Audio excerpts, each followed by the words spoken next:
You know, when I started all this, the first thing that never popped to mind was authenticity, which I've seemed to have excelled at least that's what I'm told. And quite frankly, cheers. That's all I can say. I just do these videos and I do what I do.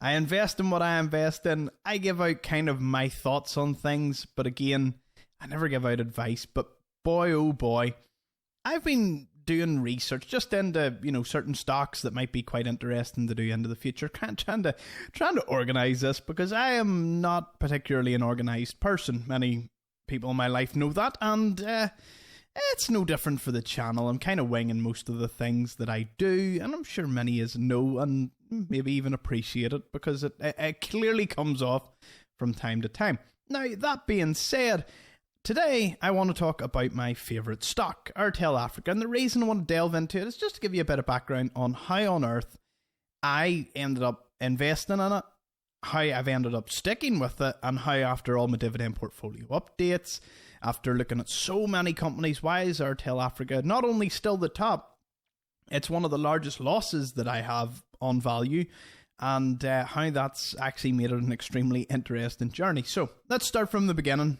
By the way, may notice that the channel has had a bit of a makeover in terms of name and photo. Surprisingly, the green screen behind me made for a good green background. So, all things considered, that worked out well, didn't it? Okay, so Airtel Africa, let's go right back to the beginning. I love the telecoms dividend pairs. I really do. The likes of BT and Vodafone, I was definitely all in with them, and they were part of my portfolio. This is before I even started doing the channel on my older portfolio. Now come to think about it, I don't even remember really what its composition was, but at the time I was kind of winging it, just getting a few dividend pairs here and there. But telecoms was a big one.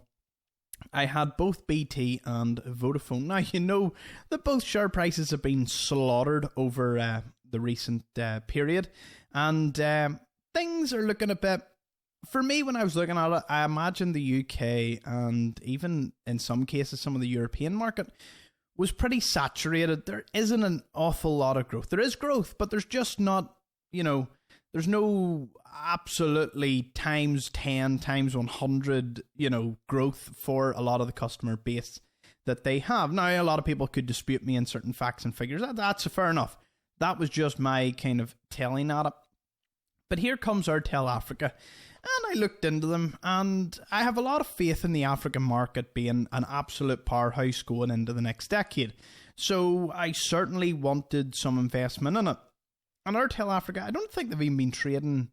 Have they been trading all that long? Yeah, they sort of started at the start of the pandemic. What a time to IPO. If indeed it was the start of the pandemic. I think it was. But what a time to IPO.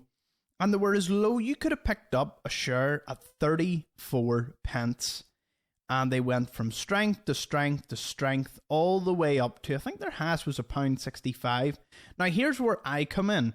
I bought in about here. I think it was about £1.50, £1.55. You could say I got in really late to the party.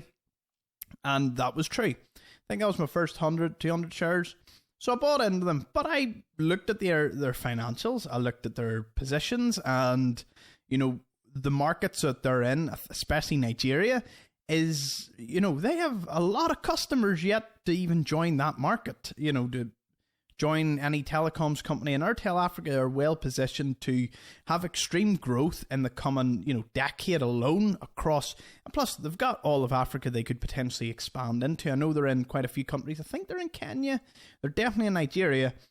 And yeah, I was just like, damn, this looks like a good pick. I'm all on board for it. So I bought into it. Now, what happens when you see it hit that peak? I was still banned, by the way, at about £1.65. I think I was still banned. £1.70 I didn't, but of course, I didn't have all but less than a month to see it drop to £1.44. A month and a half later, it's at £1.32. And it rose again, and it continued to drop. I think it's at its absolute lowest there was back in October for £1.08. Now, fun fact, I actually bought into it all the way through all these wee dips. Anytime it dropped below, well, £1.55, which has been the majority of it, I just trickled in a few more shares here and there, and when it dropped down to about £1.12 was when I really struck, and I think I picked up nearly 200 extra shares. Now, what that meant was I was slowly decreasing my average price, so cost pricing into it, and yeah, I mean, despite them being at £1.12, personally, I'm going to hold on to them. I'm going to continue buying in and lowering my average, because I have a strong belief that going into the future, I found a little gem, a potential telecoms gem, because I could easily have went for Vodafone or BT, but in my head I was like, I want to go for a market that has a lot of growth potential, so I went with Airtel Africa. Plus, you know, I read a few articles on them. As I said, I went into Simply Wall Street, and I did a lot of as much due diligence as you could.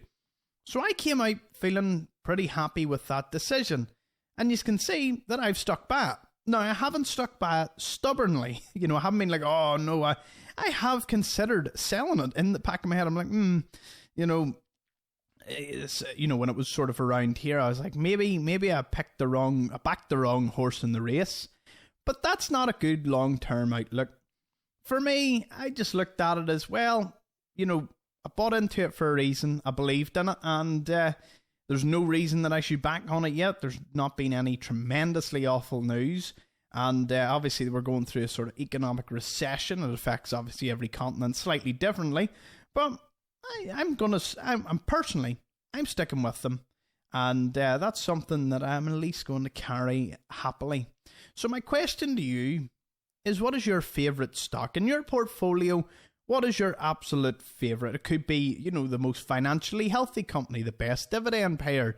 It could be, you know, maybe the most undervalued company, or the best growth potential, or the best past performance. Of course, most of them were actually off the snowflake of Simply Wall Street. Good place to start, if any. Maybe you really like their products. I mean, that's one fantastic thing I found about investing, is people put their money for all different reasons. People seem to think in investing there's some linear... Obviously, everyone's trying to make money. That is true. But for a lot of people, their money's in companies for wholly different reasons. You know, they have a 10% yield, so, you know, I'm getting a good bang from a buck for when I got into the company. Some people are like, it's a dividend growth stock, so I'm going to throw money into it over time. It's like, I buy Diageo because I like Guinness. Listen, it's amazing, all the cases, but let me know your favourite, and we'll have a wee chat about it in the comment section. As I said, I love the community vibe of this channel, certainly, and the reason I've changed it to my own name and my own profile photo is you see me enough in every video, so I may as well brand the channel, you know, instead of like a wee gamer tag, you know, that I used to play on years ago. I mean, I still have my gaming channel, I'll probably leave it as that, but yes, this is the Thomas Greer channel from now on, and plenty of companies to come. I'm actually going to redo the Airtel Africa one. Didn't do them a lot of justice. I think they got a 6-minute video. Didn't even use Simply Wall Street back then. So we'll go back, we'll have a wee look at that, and going over certainly a lot. I know a lot of you have probably been burning your eyes at that £1,200, 30,000 share Cineworld, but trust me, I have a lot of other investments like that. But that's all for future episodes and whatnot. Yeah, that's been going good. I think we're almost 1,100 subs. Again, we're past the 1,000 mark. Mad. Moving on to 1,100. And goodness knows where we'll be by the end of January with my plan in place and lots of videos and, you know, a bit of banter and all. It'll be good. So let me know what you think in the comments. I'll see you all in the next one. Thank you.